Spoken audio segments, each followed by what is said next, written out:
안녕하세요 여러분, 공중보건학 강의를 여러분과 함께하게 될 조가희입니다. 자, 일단은 저희 첫 번째 강의니까 시작하기 전에 몇 가지만 말씀드리고 시작할게요. 첫날이니까 별 얘기는 아니고요. 여러분 공중보건학 공부 많이 하실 거예요? 많이 안 하실 거죠? 공중보건학 해부생리 이런 거 여러분 많이 안 하시잖아요, 그죠? 근데 저희 강의 3개밖에 안 되거든요. 그리고 진짜 나오는 부분만 나오는 과목이 공중보건학이잖아요, 그렇죠? 그래서 요거 3강만 딱 들으시면 데뷔하실 때 훨씬 더 많이 문제 맞추실 수 있을 거라고 확신하거든요. 정말 나오는 데서만 나오니까.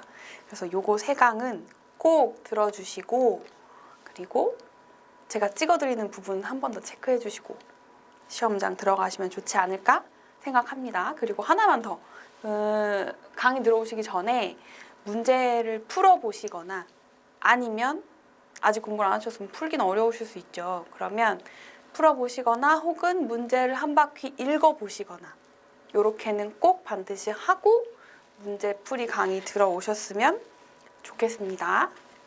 자, 하나만 더 말씀드릴게요. 저희 강의 순서가 일반적인 이론서 진행 순서하고 똑같이 되어 있는데, 저희 오늘은 공중보건학의 개요 부분이랑 역학 이렇게 문제가 진행이 될 거거든요. 그래서 그 순서대로 쭉 나갈 거예요. 그래서 오늘 강의에서 그 두 파트 푸시면 그 다음 강의에는 그 문제 없어요. 무슨 말씀인지 이해하시겠죠? 그래서 그 단원에 나오는 문제들은 그 파트에 쫙 모아놨고요. 그리고 많이 나오는 단원에서는 문제를 많이 냈고 조금 나오는 단원에서 문제를 조금 냈어요. 그래서 여기 파트가 문제가 많네 싶으면 여기서 문제가 많이 나오나 보네 하고 생각해 주시면 되겠어요. 자, 잔소리 끝. 지나갈게요. 풀고 들어오셨죠? 아니면 읽어보고 들어오시는 거 맞죠? 아직이시면 잠깐 멈췄다가 문제 한 바퀴 읽고 들어오세요. 갑니다. 1번, 공중보건학과 가장 거리가 먼 학문이 뭐냐고 물어봤어요. 공중보건학이라는 단어들이 가지고 있는 성격들이 있습니다. 공중이라 함은 모든 사람을 얘기하죠. 공중 화장실, 모두가 갈 수 있는 화장실 이런 거잖아요. 보건학이라 함은 치료보다는 예방과 증진을 좋아하는 학문이에요.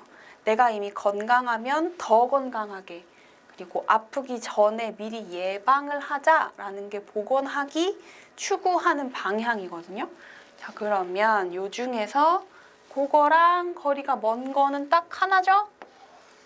얘가 문제입니다. 치료. 얘는 정말 의학이라는 애가 좋아하는, 집중하는 부분이기 때문에 답은 3번 찍어주시면 되고요.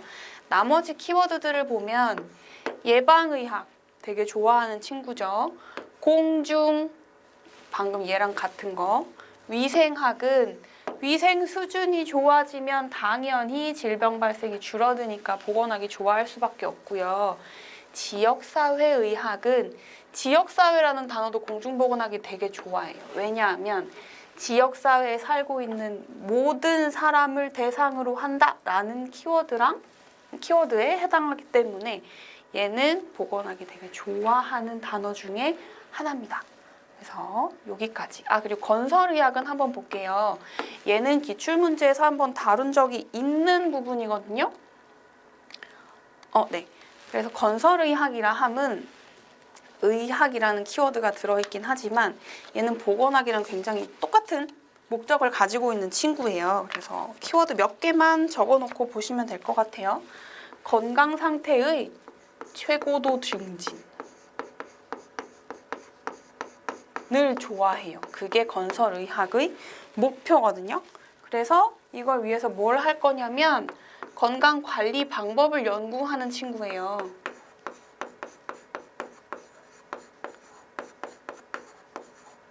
요거를 연구하는 학문이다 라고 기억을 해주시고, 기출에서는 공중보건학이랑 제일 연관이 높은 학문이 뭐냐라고 물어봐 놓고 답이 건설의학이었던 적이 한 번 있었어요. 그래서 요건 한번 기억하고 넘어가실게요.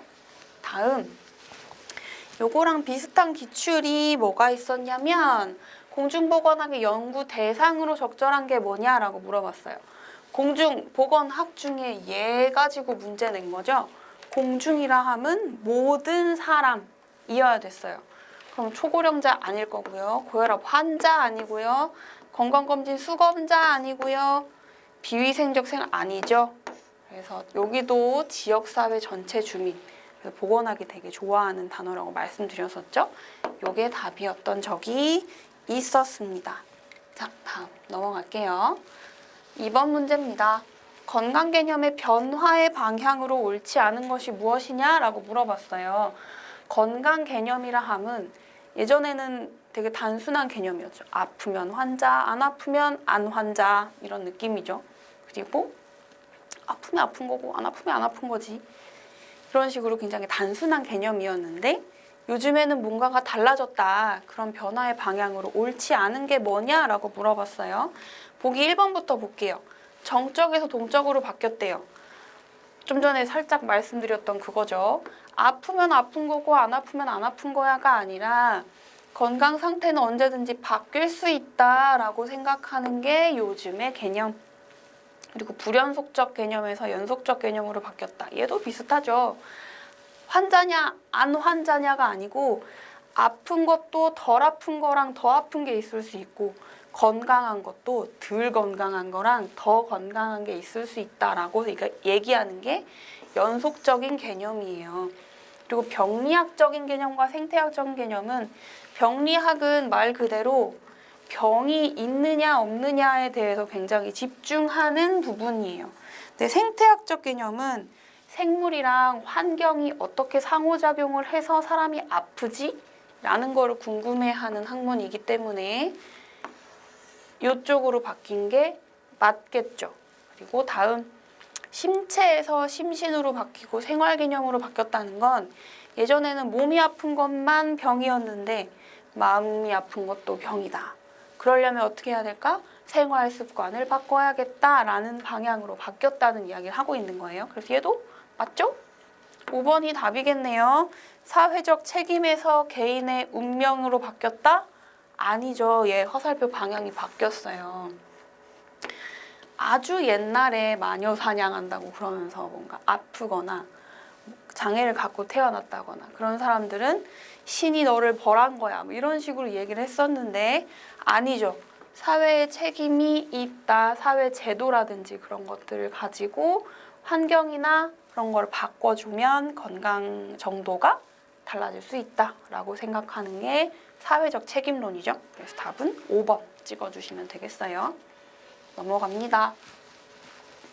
3번 건강 지표에 대한 설명으로 옳지 않은 것은? 이라고 물어봤어요. 건강 지표라는 거는 통계 수치들이거든요. 그래서 그거에 대한 설명들이 쭈루룩 나와 있어요. 1번부터 볼게요. 평균 수명은 영세의 평균 여명이다. 평균 여명은 남은 수명을 얘기하는 거거든요. 그럼 평균 수명은 영세의 평균 여명 맞죠? 다음 비례 사망률이 낮을수록 건강 수준이 높다라고 물어봤어요. 비례 사망률이 뭔지부터 알고 지나가야겠죠. 비례 사망률은 뭐냐면 일정 기간의 총 사망 중에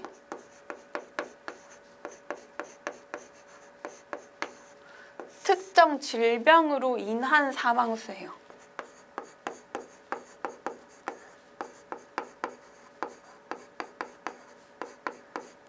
특정 질병으로 인한 사망수거든요.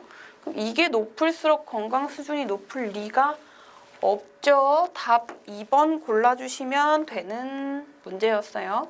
나머지 보기도 볼게요. 산업사회에서는 출생률과 유아 사망률이 낮다. 산업사회라 하면 이미 좀 발전이 된 상태죠. 그래서 먹고 사느라 출생률 낮을 거고요. 유아 사망률은 이미 환경 같은 게 좋아져 있기 때문에 유아 사망률은 낮아져 있어요. 아닌 경우에는 예를 들어 개발도상국 같은 경우에는 영양 상태나 위생 상태가 좋지 않기 때문에 유아 사망률이 높은 반면에 산업사회는 그것보다는 상태가 좋아졌기 때문에 유아 사망률이 낮다 라고 말해주는 게 맞습니다. 다음 4번. 종합건강지표는 평균 수명, 조사망률, 비례사망지수이다. 맞아요. 요 비례사망지수만 한번 뭔지 훑고 지나갈게요. 쟤랑 헷갈리거든요. 비례사망률이랑. 근데 비례사망지수는 나중에 한번 언급하긴 할 건데 얘는 총 사망수 중에 50세 이상 사망수를 이야기하는 거거든요. 이상 사망. 그래서 요거라서 요거랑 헷갈리시지 말라고 한번 말씀드렸어요. 다음 조사망률은 국가 또는 지역사회의 사망 수준을 나타내는 지표다. 맞아요. 조자가 붙으면 일반적인 혹은 뭐 일반 이런 거로 바꿔서 생각하시면 되거든요. 조사망률이라 하면 그냥 일반 사망률하고 같은 단어예요. 그래서 지역사회의 사망 수준을 나타낼 수 있는 지표다. 맞습니다. 넘어갈게요.